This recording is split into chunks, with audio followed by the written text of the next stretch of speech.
Bonjour, bienvenue, I'm Sonali Krishna and you're watching the Brand Equity Cannes Lions 2015 Special Part 2. Now Cannes has a history of spectacular sessions and speakers, and this year was no different.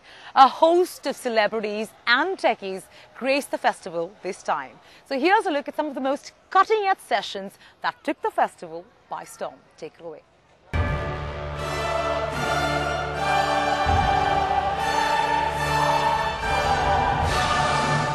If you think about Tinder, you're going there to discover content. Like there's not really an intent, and you're just there sort of digesting what feels like randomized information. And I think it's a great environment for advertisers to introduce a message, because like you're in this frame of thought where you're willing to learn about new things and meet new people. The average user spends about 11 minutes on Tinder per day, and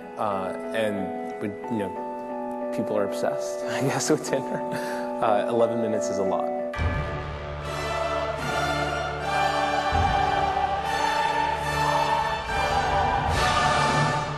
It's kind of frustrating sometimes when you're like in a board meeting and you're like, here's that new product we released, and the line's like, right. You know, but we promise it's going to be great. Just watch. So that can be a little daunting at times, but I think once you have a few examples of products like that where there is a lot of uncertainty when it launches, but over time it gets traction. Now, when we face uncertainty, we really encourage people on our team to just kind of press forward if they really believe in the values behind the product, and they can say, hey, well, didn't that happen with stories? And that's kind of a little bit of a safety net. We probably release like 1% of products that we're working on. 1%? 1 to 2% maybe. Wow, so we have a busy year ahead. Yeah. Oh, no. I mean, like in general, like we like build stuff all the time that we just never. Oh, that is release. never going to see the light, right? No, because it's just terrible. Yeah.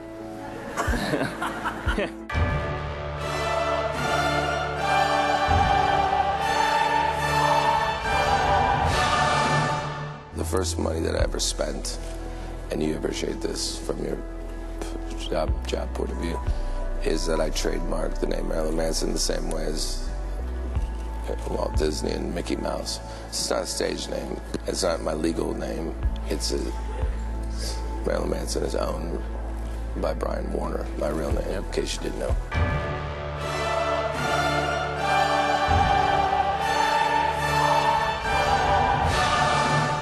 Last year was the first moment in time where more people died from eating too much of the wrong shit than not having access to food and hunger, right? This is a new thing, okay? And it's a bad thing. But my problem is I work in kind of both parts of the world. So how do I do my job in a country which has been famed for poverty and starvation, and then one of eating too much of the wrong crap? But the thing is, education is absolutely central, and it's the best food I've ever eaten in my life has come from the poorest communities. I've just spent the last 6 months going around the world to the parts of the world where people live the longest, most productive lives, okay? And it's taken me all around, and it's bloody fascinating. And the most wonderful thing is that it's got nothing to do with money. For all those of you who don't know Chris Cox, he's nothing but a superstar. Facebook's product chief Cox is the real deal, and he's only 33. The Facebook timeline is Cox's baby, and he's ensured that the timeline today has mass appeal across demographics. That's not all. With Facebook's population today standing tall at 1 billion, Facebook is slowly and steadily transforming the advertising and marketing world. Cox has been continuously launching products while suggesting game-changing acquisitions for Facebook. I caught up with the man himself to find out how Facebook is thinking and how it looks at evolving in the future. This is a world exclusive. Thank you so much for joining us, Chris. Truly a pleasure having you on Brand Equity. Thank you. First question, really, give me a sense of how Facebook users differ in terms of, share behavior pattern, West versus East, possibly mature markets versus emerging markets, and of course, if you've seen any interesting behavior or pattern while mapping that data. I'd say the most interesting thing about Facebook is just the reach is really, really broad. So there's over 1 billion people using it. So a lot of what we're spending our time on is understanding how to make it work on every single phone and on any kind of network condition. One of the biggest differences regionally is just what the network conditions look like. So one of the things we're spending a lot of time on is making Facebook work better on a 2G network, making sure it works well on a feature phone.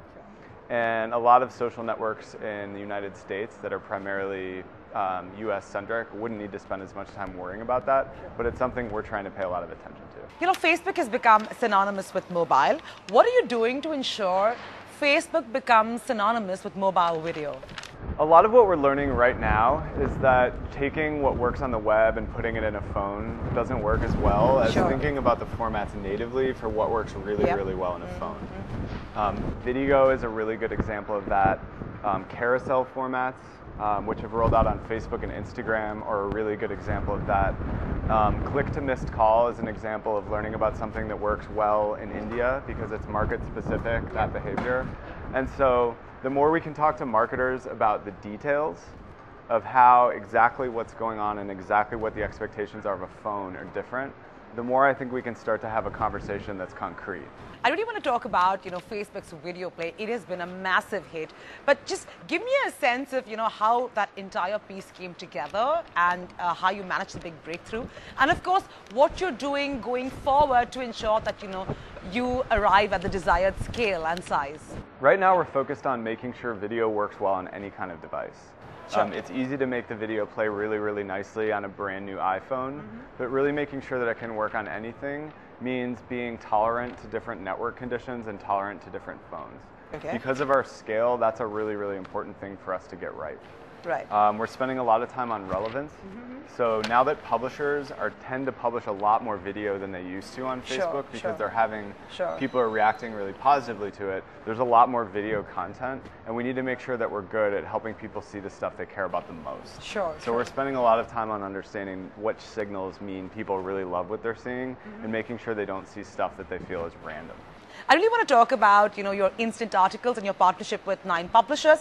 A, how's that going for you? And B, what is the larger response, feedback, you know, your reaction you're getting from the media publishing industry? So far, looking better. There's a huge amount of demand and excitement among publishers because the format promises an experience where it can be delivered immediately. And most publishers understand that the speed, if it's 30 seconds or 45 seconds waiting for something to load, people may as well not read it. And so what we're trying to do is start to broaden the base of people who are in the experiment. And hopefully we're going to see publishers who are happy and people who are happy to read more stuff. So would you say that Facebook will slowly evolve to become, you know, a news platform? Not in its core. So Facebook is really the core of it is always going to be about friends and family. After people get done with that, there is an appetite for being informed about the world around them, and that's where we're trying to do a good job of helping people get news that's interesting to them, and also help publishers reach their audience on Facebook. But the primary thing that it is always about where we started, which is really about connecting with your friends and your family wherever they are. I really want to talk about Facebook's experiment with, you know, its newsfeed, the experiment that you conducted with a focus group of sorts at Knoxville. Knoxville was a really cool attempt where we're growing out a team of people who are actually going through their stories every day to build a better, to help us understand where we're not showing them what matters to them most. And you can only learn so much by watching what people click and like. And so what we've been trying to do is get hundreds of people every day and paying them, so they're, you know, employed, to actually go through every single story they could have received and rate whether it was something that was meaningful to them. And then what we can start to see is where we weren't delivering to them the thing that mattered to them the most.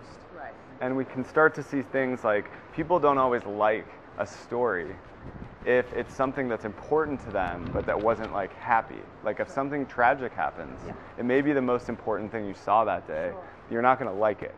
We need to make sure that we don't turn the system into something that doesn't deliver that stuff to you even though that was the most important thing you saw that day. So the panel, the quality panel we call it, is helping us get better at delivering on what you care about, not on what you click on. And this is on an ongoing basis? yeah, it's something we're expanding and growing out and starting to figure out how to internationalize and turn into something that will help us really deliver on this idea that newsfeed should give you the 10 most important things you see every day. And if it could do that, it would be amazing.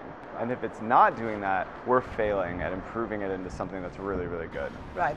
Let's talk about your inspiration from the special effects from Harry Potter movies, which really you've implemented in your video play. So if you've seen the paper with the moving picture in it, that was in the books and in the movies. And as soon as you see it, it's a really cool idea that newspapers would have little moving pictures in them. And that was part of the inspiration for us of thinking about how that would work on a phone. If as you scrolled by, you would see the pictures moving as they went by. Right. And that's something the whole industry has started to get excited about. And it's an example of when sometimes science fiction or fantasy can help inspire our thinking. Right, right. But do you think the fact that you see it in motion helps the clickability?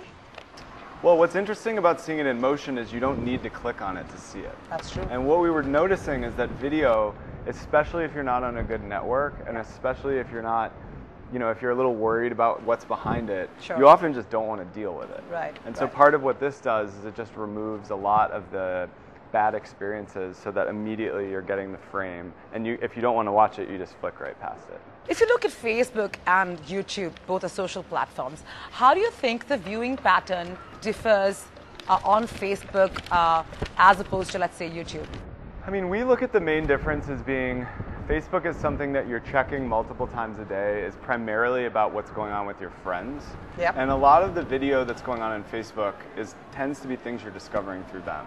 Yeah. YouTube, at least in my experience, is like much longer form, a much longer session. You're watching a whole TV show or something like that. So while they're both video, technically, we actually think they're pretty different in terms of what they're providing for you.